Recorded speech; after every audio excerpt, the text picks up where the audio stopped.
Siguro naman, kung tipikal na Pilipino ka, yung sakto lang, may kaya, mahirap, yung normal, hindi yung mayaman ha.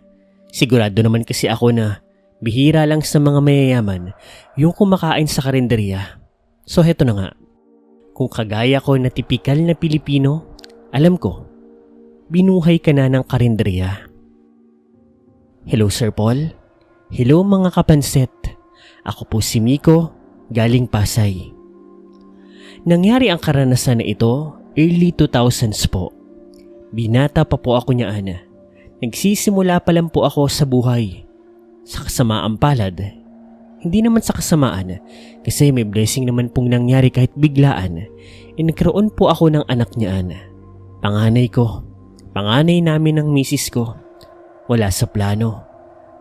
Gawa na lang din ng pagbibinata, mapusok. Walang pinag-aralan, nangyari ang nangyari. Ganun pa man, pinanindigan ko ang aking responsibilidad sa asawa ko, sa anak ko, at sa sarili ko. Hindi ako tumulad sa iba na tumakas, mas lalong ginago ang buhay. Ganun pa man, sa pag-aayos ko ng buhay ko, hindi ko rin akalain na sa simple kong pagkakain lamang sa mga karinderya, may mangyayari pala sa akin na isang kababalaghan na ni minsan hindi ko akalaing ibabahagi ko kahit kanino. Kasi una pa lang, sinabi ko na sa sarili ko na walang maniniwala sa akin. Wala ako lang. Pero ngayon dahil sa channel mo Sir Paul, palagay ko may mga maniniwala na rin. Simulan na po natin. Swerte po ay nagkaroon ako ng trabaho noon bilang isang construction worker diyan sa May Pasay. Simple lamang ang trabaho ko doon, pero all in one. Tagahalo, tagaabot, utusan ni foreman, utusan ni engineer. Pero wala akong pakialam. Maganda naman ang pasahod ko at una sa lahat, anong pagpipilian ko? Wala. Kagaya ng sabi ko sa inyo, hindi ko natapos ang aking high school. Wala pasaway. Kaya wala akong karapatan para magreklamo. Sa araw-araw na ginawa ng Diyos kami ng mga kasamahan ko, kumakain po sa mga karinderya malapit doon sa aming construction site. Nga pala yung construction na ginagawa namin noon ay isang malaking building na sigurado ako sa mga nakadaan na sa Pasay ay nakita na iyon. Malapit yan sa MRT at LRT pero kung ano yon, secret na lamang po. So heto na nga. Marami kami kinakainan na karinderya doon pero kami ng mga katrabaho ko gusto ay iba-iba. Kumbaga, wala kaming suki. Kung ano man ang maisipan namin na kainan sa araw na iyon yun ang pupuntahan namin. Kumbaga, bahala na. Marami naman kasi kaming pagpipilian tsaka alam naman nating lahat na bawat karinderya kahit halos pare-pareho ng luto kagaya na lang ng adobo, menudo. Iba-iba ang luto niyan. Iba-iba ang estilo. Kaya naman kami, naghahanap na lang ng araw-araw na makakainan. Depende sa availability ng upuan. Kasi marami naman talagang kumakain doon sa Pasay. Lalo lang mga katulad naming mga trabahador. Opisina man yan, o sa aming mga construction worker, o kahit yung mga nagtitinda doon. So yun na nga. Nagpunta kami doon sa tinuturo nilang bagong karinderya.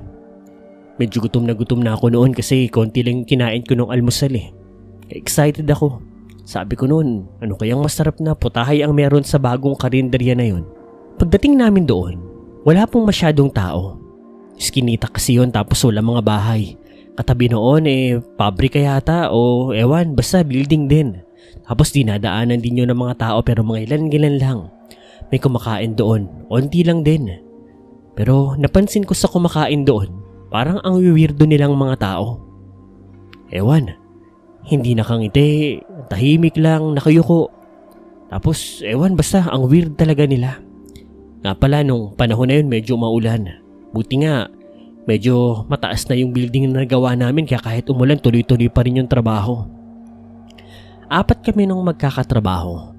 Pumasok kami doon sa may karinderya. Hindi naman kalakihan ito pero marami rin. Sabihin na natin kayang mag-okupa ng kumakain ng mga 15 katao. Pagpasok namin sa loob ay naamoy namin ng mabangong amoy. Ang sarap. Parang nakakagutom lalo. Alam niyo naman siguro kapag nagugutom ka, di ba? Lahat ng pagkain masarap. Dumiretso kami doon sa istante, doon sa lalagyan ng mga ulam. At masasabi ko na napakasarap. Marami. Halo-halo. Sinigang, mechado, adobo, may sisig. May barbecue pa nga at may inihaw. Marami ring gulay. May isda pa. Baka ako okay tong karinderya na to ah. Mukhang mapapadalas kami rito. Pero ang pinakapumukaw sa akin ay yung dinuguan, Sir Paul. Shoutout sa mga mahilig sa dinuguan. Taas ng kamay. Isa ako sa inyo. Nakita ko kasi na yung dinuguan, kumpletos ricados. May laman ng baboy, may mga laman loob, may mga atay-atay. Tapos alam mo yung dinuguan na malapot, hindi yung masabaw? Ganoon. Agad-agad, nag-order ka agad ako doon sa matandang babae. Manang, yan sa akin. 2 kanin na rin po, tsaka soft drinks. Kanya-kanyang order na rin po yung mga katrabaho ko. May nag-order ng sinigang, may sarsa, tapos may isda, may gulay, halo-halo. Basta, ang dami naming mga kanin noon. May 2, may 3, may 4 pa nga. Alam niyo naman sa construction, gutuman talaga dyan. Mabilis matunaw yung mga kinain namin kasi physical yung trabaho eh. Sige mga iho, upo na kayo. Dadalhin ko na lang lahat ng order ninyo. Maya-maya, mayroong pumasok na isang lalaki. Sa unang tingin parang normal naman siya. Pero ang pinakatakataka sa kanya, tumingin-tingin siya sa amin. Tinignan niya yung mga naunang kumain. Sinamaan niya ito ng tingin. Tapos nagulat na lamang ako nang biglang tumakbo yung mga naunang kumain. Yung isang bata na lalaki, yung 2 matanda na nag-uusap ng tahimik, yung parang magjowa na mga binata't dalaga, takbuhan sila. Tapos nun, diretso sa amin ang tingin. Huwag niyong kakainin yan. Pang-aswangang karinderya na to! Nagulat po ako, Sir Paul, nang yung matanda na nagtitinda, bigla na lang pong tumakbo pabalik sa loob ng kanyang kusina. Tapos parang nagkagulo doon. Sumunod naman yung lalaki doon sa loob. Tapos parang nagkagulo sila doon sa loob. Hindi namin na naman gagawin kasi masyadong mabilis. Natameme na lamang kami. Tas maya-maya, bigla pong lumabas yung matandang lalaki. Natakot kami kasi baka mamaya baliw yun. Tas kami yung atakihin. May hawak pa naman siyang kutsilyo. Peste, nakatakas yung aswang. Nakakain na ba kayo? Hindi po. Bakit po? Ano mo ba? Huwag kayong matakot sa akin. Yung mga kumakain dito kanina, pati yung tindera. Mga aswang, sigurado ba kayong walang nakakain sa inyo? Wala pa po. Tignan niyo itong gagawin ko. Kumuha siya ng mga kalamanse doon sa kanyang bulsa. Hiniwa niya ito gamit yung kutsilyong hawak niya. Tapos, yung mga ulam na sana'y dadalhin sa amin ng matanda, pinatakan niya po ng kalamansi. At alam niyo ba, Sir Paul, yung dinuguan ko, yung sana'y kakainin ko, nagbago. Bigla pong bumaho. Yung itim na dugo, bigla pong naging sariwang kulay pula. Yung masarap na amoy, naging malangsa, mabaho, amoy bulok. Tapos ang pinaka nakakatakot, nakakita po ako ng daliri ng tao. Nakakita po ako ng tenga ng tao.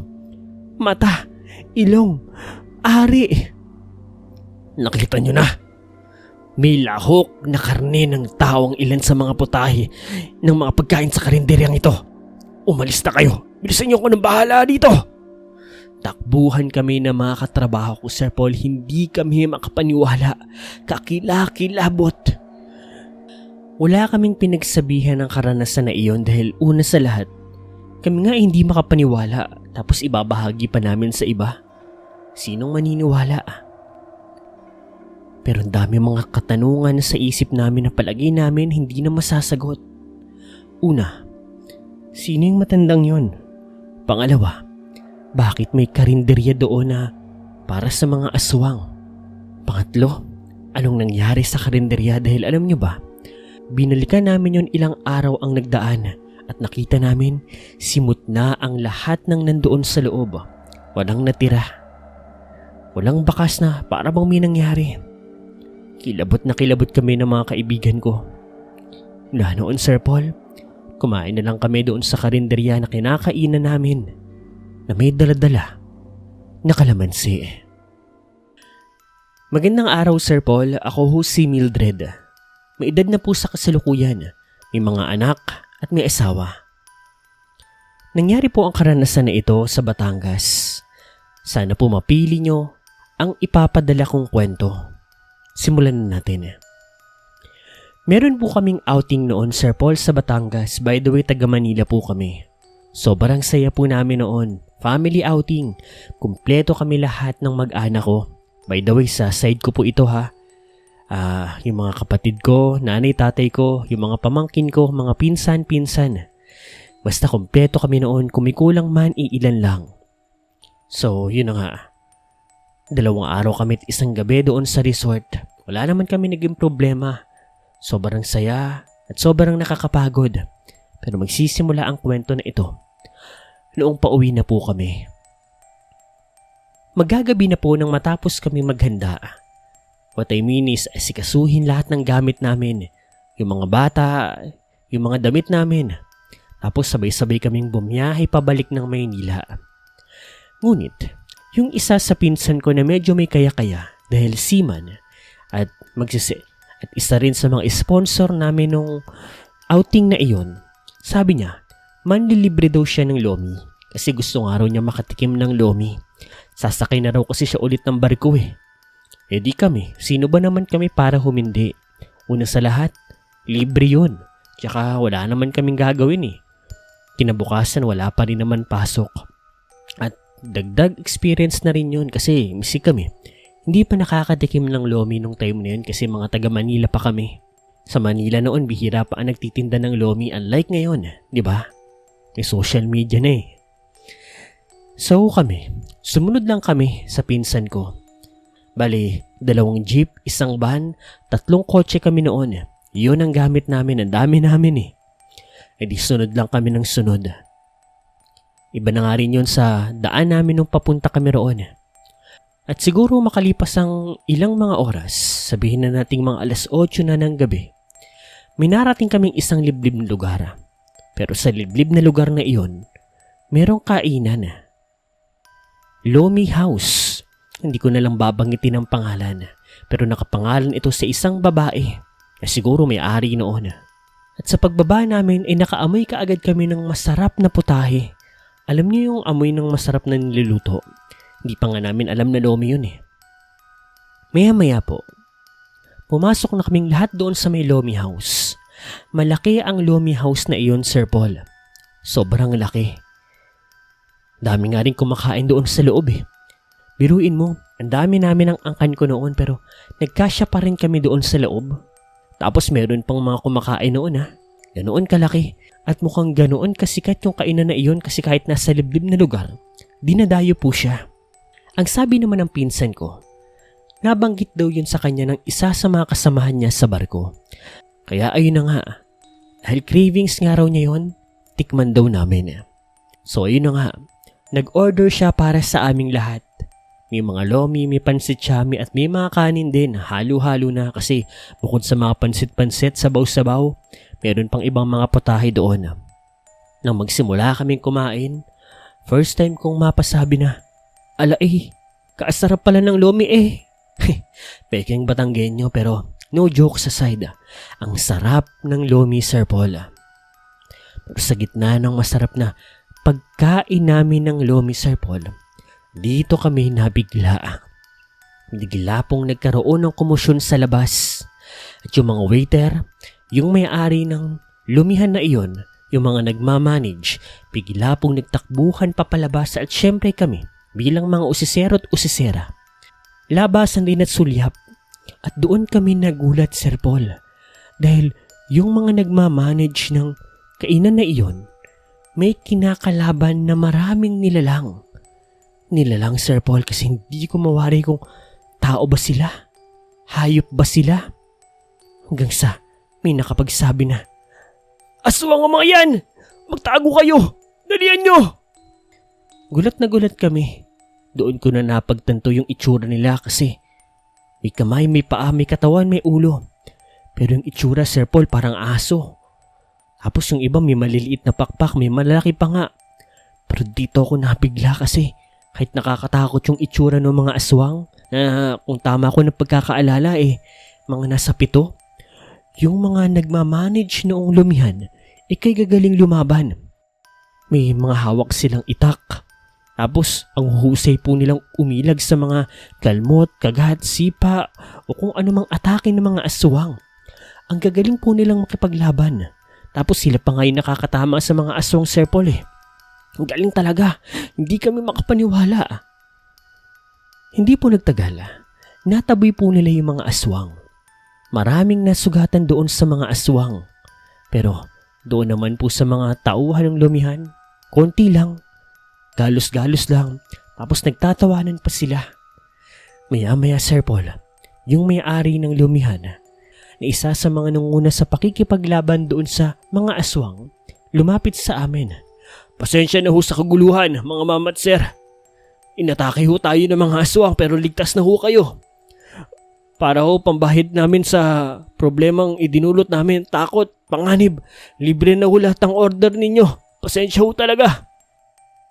Doon po namin napag-alaman base sa kwento ng may-ari ng Lomi House na iyon. May panakanakang pag-atake raw talaga ng mga aswang doon sa lugar na iyon, lalo na sa mga dayo.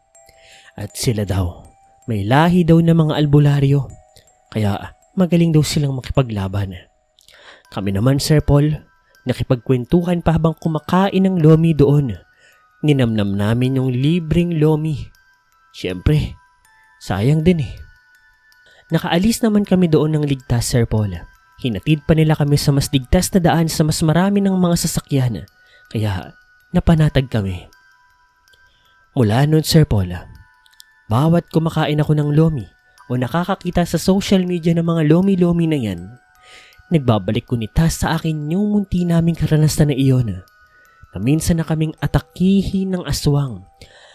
At swerte, naligtas kami nung pamilya din ng mga albularyo na iyon. Muli, Sir Paul, ako po si Mildred. Nagpapasalamat po. Hello, Sir Paul. Tawagin niyo na lang po akong Master Lito.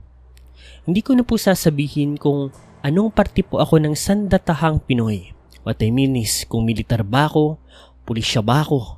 Basta po, hindi ko na lang sasabihin.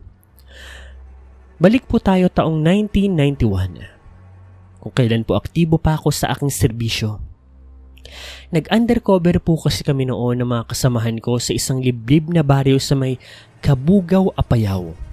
Meron po kasi kaming hinahanap ng mga masasamang loob niya at kami nagpapanggap kami noon na mga magsasaka, magde-deliver ng mga pananim ng mga produkto. Doon sa undercover mission namin na iyon, wala kaming matinong nagawa. Wala kaming naging matinong resulta. Tagal namin doon, ilang araw din kami. At nung pauwi na kami, dito magsisimula ang kakaibang karanasan namin.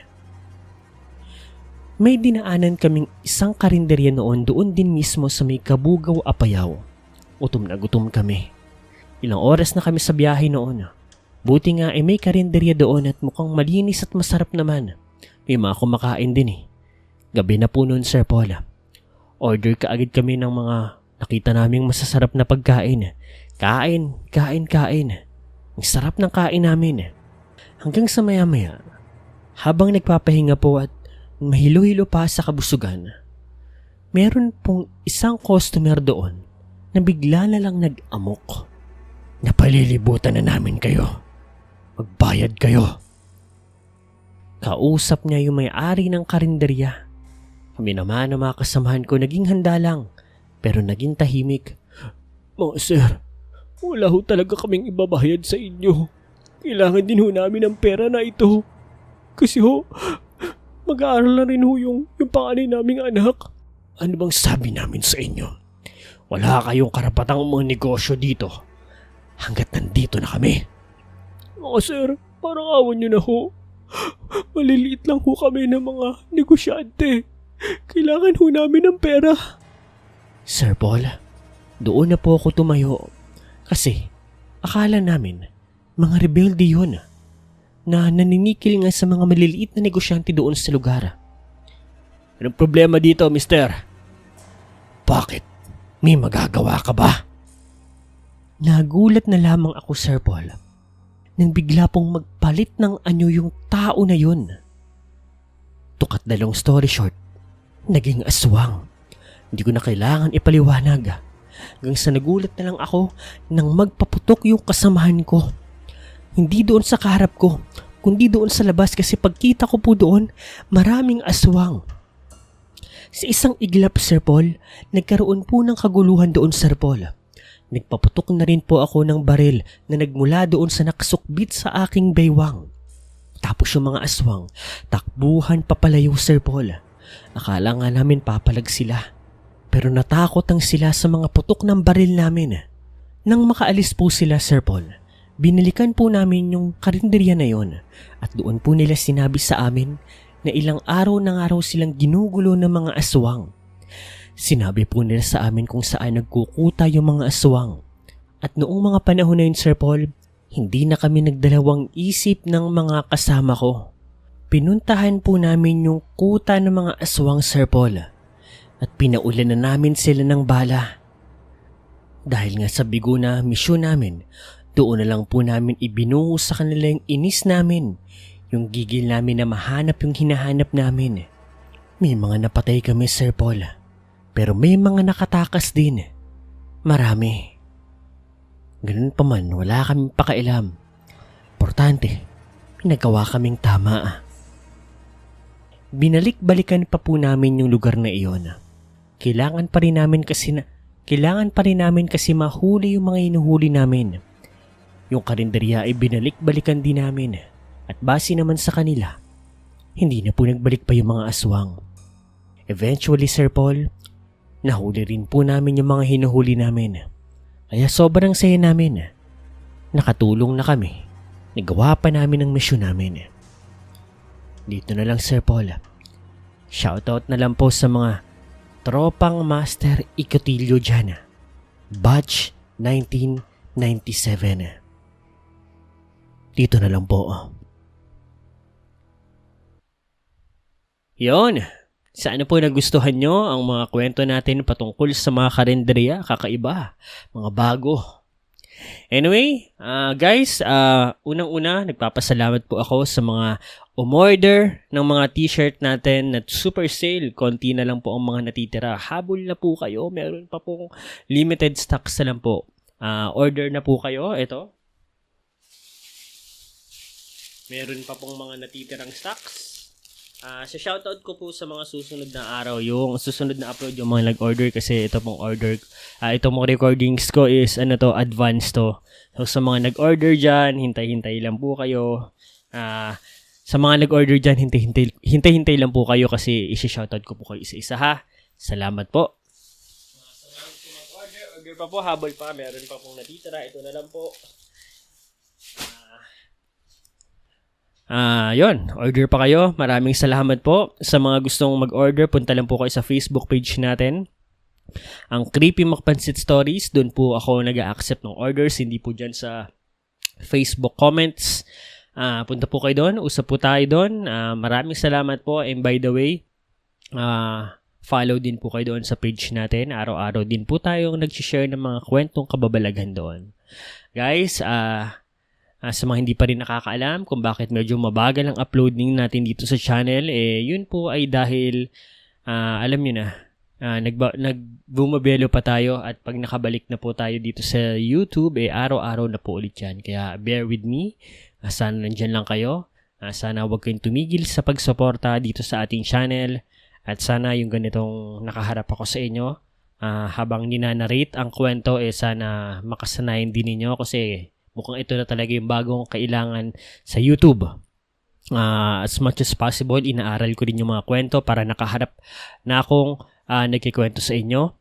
Kung napapatingin man ako sa iba, ibig sabihin noon medyo, syempre, binabasa ko yung mga script para kahit papaano hindi ako maligaw. Pero as much as possible, nakaharap ako nagkikwento sa inyo at sasanahin ko pa na, alam mo yun, interactive habang nagkikwento. Kumbaga, kwentuhan na tayo harap-harapan. So, yon. Sana nagustuhan nyo ang mga kwento natin sa araw na ito at comment down below sa mga gusto nyo pang topics na kwentuhan kasi marami yung mga nagpadala ng kwento eh. Iba-iba yon. So, pinagsasama-sama ko pa, ine-edit ko pa ng bagya at yun, inaaral ko para ipadala ko sa inyo. Ibigay ko sa inyo ng magandang pagkaka-deliver. Guys, order na kayo Creepy McPansit t-shirt. Available pa rin po. Ang mga last stocks na po itong natitira. 200 pesos na lang po. Yung kagaya ng sabi ko nung nakaraan, may konting mga dikit-dikit lang kasi nga po super sale. Order na po kayo. Malaking tulong po sa channel natin. Sa amin, ng pamilya ko. Kaya order na kayo. Punta po kayong Facebook page. Yun lang. Maraming salamat sa mga nakinig at walang sawang sumusuporta. Mac Pansit out.